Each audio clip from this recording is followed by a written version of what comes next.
여러분 안녕하십니까? KBC 8시 뉴스입니다. 더불어민주당이 광주 서구갑과 전남 한 개 지역구에 대한 공천심사 결과를 발표한 가운데 공천에서 배제된 예비 후보들이 즉각 반발하고 나섰습니다. 민주당 공천관리위원회가 오늘 발표한 7차 공천심사 결과를 보면 광주 서구갑은 현역인 송갑석 의원과 조인철 전 광주시 경제부시장이 1대1로 맞붙게 됐습니다. 컷오프된 김명진 전 청와대 선임 행정관은 조 전 부시장에 대한 도덕성 관련 혐의가 충분히 검증되지 않았다며 재심을 청구하겠다는 입장이고 박혜자 전 의원도 대응 여부를 검토하고 있습니다. 전남 지역 중 처음으로 심사 결과가 발표된 담양 한평, 영광 장성 지역구엔 삼선인 당 정책위 의장 이계호 의원이 단수 공천됐습니다. 이에 각종 여론조사에서 선두권을 유지해온 같은 당의 박노원, 이석형 예비 후보는 각각 성명을 내고 공관위가 호남 지역은 경선을 원칙으로 한다고 천명해 놓고도 단수 공천의 독재 전횡을 휘둘렀다면서 단수 공천 철회와 함께 재심을 촉구했습니다. 김영미 예비 후보 또한 단수 공천에 따른 유권자 참정권 박탈과 여성 청년 경선 원칙 위배로 재심을 청구한다는 입장입니다. 의대 정원 확대 방침에 반발한 전공의들의 진료 이탈이 일주일째 이어지면서 광주 전남에서도 의료 대란을 우려하는 목소리가 커지고 있습니다. 상급 종합병원인 전남대병원 본원에서는 전공의 319명 가운데 114명이 근무하지 않고 있고 조선대병원에서는 전공의 142명 가운데 113명이 병원으로 돌아오지 않고 있습니다. 특히 전공의의 빈자리를 지켰던 신임 수련의의 이탈까지 이어지면서 각급 병원의 과부하에 따른 의료 대란이 현실화되는 것 아니냐는 우려까지 나오고 있습니다. 광주시 전남도는 의료기관 진료 공백 최소화를 위해 보건소의 상황실을 가동하고 응급의료센터를 갖춘 종합병원에 대해서는 24시간 상시 비상진료 체계를 운영하도록 협조를 얻었습니다. 전남에서 생산된 쌀의 수출이 늘고 있습니다. 특히 미국에서 김밥 등 K푸드 열풍이 불고 있어 가격도 제값을 받기 시작했는데요. 쌀값 안정을 위해 쌀 수출을 더 늘려야 한다는 지적입니다. 강동일 기자의 보도입니다. 장흥 정남진에서 생산된 새청무쌀 20g들이 600포대가 몽골 수출길에 올랐습니다. 새청무쌀은 2012년과 2013년 전국 고품질 브랜드 쌀 베스트 12에 선정될 정도로 전남을 대표하는 쌀 브랜드입니다. 수출 가격도 10kg당 5만 원을 받을 정도로 좋습니다. 남도에서 브랜드 쌀로 육성한 쌀입니다. 그래서 식미도 좋고 농가들이 육성하기도 좋고 재배하기도 좋고 그래서 밥맛이 좋습니다. 가격 안정을 위해 전남쌀은 지난 2022년부터 본격 수출길에 나섰습니다. 전남 지역 쌀 수출량은 해외 원조 등을 포함해 지난 2022년 13,000톤에서 지난해 14,700톤으로 11% 늘었습니다. 수출액은 360만 달러에서 760만 달러로 2배 이상 급증했습니다. 이는 최근 해외에서 김밥 등 K푸드의 열풍이 불면서 전남 쌀이 제값을 받기 시작했기 때문입니다. 수출 대상국도 북미와 유럽, 동남아 등으로 확대되고 있습니다. 전라남도는 쌀값 안정과 농가 소득 증대를 위해 쌀 수출에 더 적극 나서기로 했습니다. 전남의 경우는 수출을 좀 확대해서 우리 생산 농가는 적정 쌀 가격을 받고 또 해외에다가 우리 전남의 우수 쌀을 이렇게 홍보할 수 있도록 또 판매를 늘려갈 수 있도록. 지난해 전남 지역 쌀 수출량은 전남 생산량 73만 5천 톤의 2%. K푸드 열풍 속에 전남 쌀의 수출 확대 가능성은 어느 때보다 높습니다. KBC 황동일입니다. 정부 지원 글로컬 대학에 선정된 순천대학교가 지자체와 산업계, 연구기관과 협력 체계를 구축하고 본격적인 사업 추진에 나섰습니다. 우선 지역 발전의 구심점 역할을 하게 될 특성화 캠퍼스 구축에 집중하기로 했습니다. 박승현 기자가 취재했습니다. 지난해 말 광주 전남에서는 유일하게 교육부 주관 글로컬 대학에 선정돼 5년 동안 1,000억 원을 지원받게 된 순천대학교. 2달 동안 조직 개편과 방향 설정을 마치고 전라남도와 함께 글로컬 대학 사업 추진에 본격적으로 나섰습니다. 우선 특성화 캠퍼스를 구축해 강소기업 육성과 우수인재 양성에 온 힘을 모으기로 했습니다.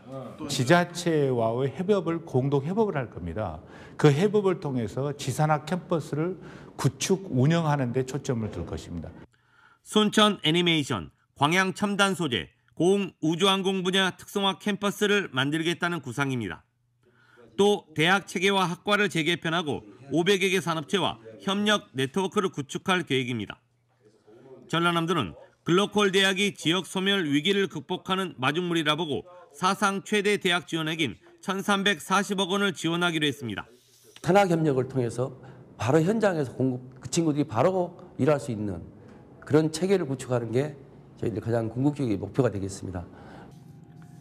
글로컬 대학으로 선정된 순천대가 지역 발전을 주도하고 산업 생태계의 중심으로 자리매김할 수 있을지 주목됩니다. KBC 박승현입니다. 지역 경제계의 수장을 뽑는 광주 상공회의소 회장 선거가 한 달도 채 남지 않았습니다. 제조업체 대표 2명이 일찌감치 출마 의사를 밝히는 등 18년 만에 경선 가능성이 커지고 있습니다. 박성호 기자의 보도입니다. 다음 달 예정된 광주 상공회의소 회장 선거에 공개적으로 출마 의사를 밝힌 후보자는 다스코어 한상원 대표와 DK 김보곤 대표 등 2명입니다. 두 후보 모두 완주할 경우 지난 2006년 이후 18년 만에 광주 상임회장이 추대가 아닌 경선으로 선출됩니다. 가드레일 제조업체이자 코스피 상장기업인 다스코어 한상원 대표는 지역 청년들이 일할 수 있는 일자리 창출을 강조했습니다. 이를 위해 산업 평화 선언 등을 통한 지역 내 친기업적 분위기를 조성하는 데 앞장서겠다는 포부를 밝혔습니다. 광주에다가 기업이 투자를 하게 되면 우리는 분기도 없고 파업도 하지 않겠다. 이런 산업 평화 선언을 해서 기업들이 광주에 둥지를 틀고 모여들 수 있도록 여건과 분위기를 조성하는 것이 중요하다. 이렇게 생각합니다. 삼성의 오랜 협력업체인 가전부품 전문기업 DK의 김보곤 대표 역시 일자리 창출을 지역 최대 현안으로 꼽았습니다. 이를 위해 분열된 지역 경제계를 단합하고 전체 회원을 아울러 한 목소리를 내는 광주 상의의 대전환을 선결과제로 꼽았습니다. 회원들이 주인다운 정말로 주인의 역할을 이렇게 혜택을 보는 그런 어떤 상공회의소를 만들어 보려고 하고 있고요. 더 중요한 거는 화합과 소통의 중심이 되는 그런 상공회의소를 만들어 보려고 합니다. 18년 만에 경선 가능성으로 주목받고 있는 제25대 광주 상임회장은 다음 달 20일 의원 간선제로 선출될 예정입니다. KBC 박성호입니다. 특전사 동지회가 국립 5.18 민주묘지를 찾아 참배했습니다. 특전사 동지회 회원 등 20여 명은 오늘 5.18 민주묘지에 참배한 뒤 5.18 최초 사망자인 고 김경철 열사 묘역 등을 둘러봤습니다.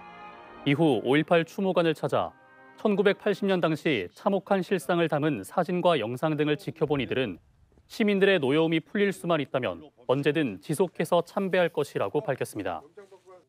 천연기념물로 지정된 화엄사 홍매화 사진 콘테스트가 다음 달까지 열립니다.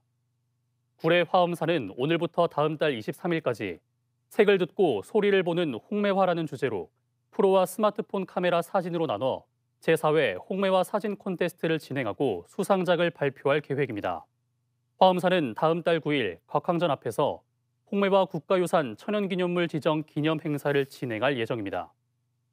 2024 강진 청자물래 경진대회가 오늘 청자촌 디지털박물관 광장에서 열렸습니다. 이번 물레성형 경진대회에는 여주와 이천 등 전국의 물레대장급과 도자기 기능경기대회 메달리스트 등 출전 자격을 얻은 86명이 열띤 경합을 펼쳤습니다. 강진 청자축제는 다음 달 3일까지 강진군 대구면 고려청자박물관 일대에서 열립니다. 전남 선수단이 제105회 전국 동계체육대회에서 역대 최다 메달을 획득하며 8위를 차지했습니다. 오늘 폐막한 동계체전에서 전남 선수단은 금메달 18개를 포함해 39개의 메달을 획득해 종합 8위로 3년 연속 한 자릿수 성적을 거뒀습니다. 이번 대회에서 화순제일 중 조다은 선수가 크로스컨트리 부문에서 3년 연속 5관왕을 달성하고 바이애슬론에서도 티모페이 랍신 선수가 3년 연속 4관왕에 올랐습니다. 휴일인 오늘 광주와 전남 지역은 하루 종일 흐린 가운데 쌀쌀한 날씨를 보였습니다. 월요일인 내일은 아침 기온 영하 2도에서 3도, 한낮 기온 7에서 12도로 평년과 비슷하거나 조금 낮겠습니다. 내일 새벽 사이 광주와 전남 내륙 지역을 중심으로 가시거리 1km 내외 짙은 안개가 끼는 곳이 있어 출근길 안전운전에 각별한 주의가 필요합니다. 여수에서 제주를 운항하는 여객선 운항 중단이 가시화되고 있는 가운데 여수시의회가 대책 마련을 촉구했습니다.